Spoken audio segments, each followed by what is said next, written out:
this is why it's so interesting, because when I read the New Testament myself, and I obviously am not a believer in the divinity of Jesus, but when I see what Jesus actually has to say about the Old Testament, it seems to me very similar to the stuff that Zechariah is saying, or that Jeremiah is saying. Sure. Right? Jeremiah says that the sacrifices themselves are basically of no use unless there's actual meaning behind the sacrifices. God wasn't there because he likes the barbecue, right? It actually has to have some meaning. And when Jesus comes along and he says, you're focusing in on all the details of the Sabbath without actually recognizing the rationale for the Sabbath. And then he exaggerates it beyond the point. It's interesting. Without loving God with all your heart, soul, mind, and strength. Right, exactly. And then he, even to make a point, exaggerates it beyond the scope of what Jewish law would permit. So for example, when he says, you're going to leave a guy to die in a ditch on the Sabbath, that's against Jewish law. You can't do that. You have to violate the Sabbath in order to save a life. This is like basic black letter Jewish law. But he's making a point, which is, you guys are ignoring what's important in order to focus in on the mundane aspect of practice.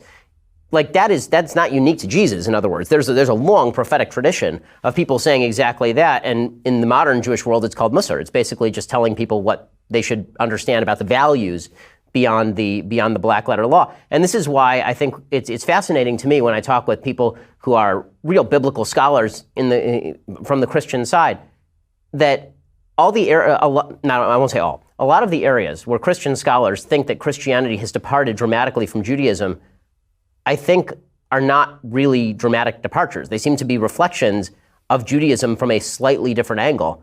Even so far as a lot of the stuff in the Sermon on the Mount about, love, when it says that you're supposed to love thy brother as thyself, and you're supposed to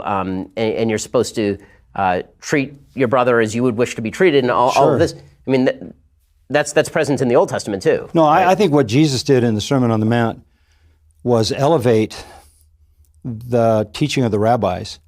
Elevate it. He went above them. He said, well, you've been told you shouldn't commit adultery. I'm telling you, if you look at a woman to lust after her, you've committed adultery in your heart.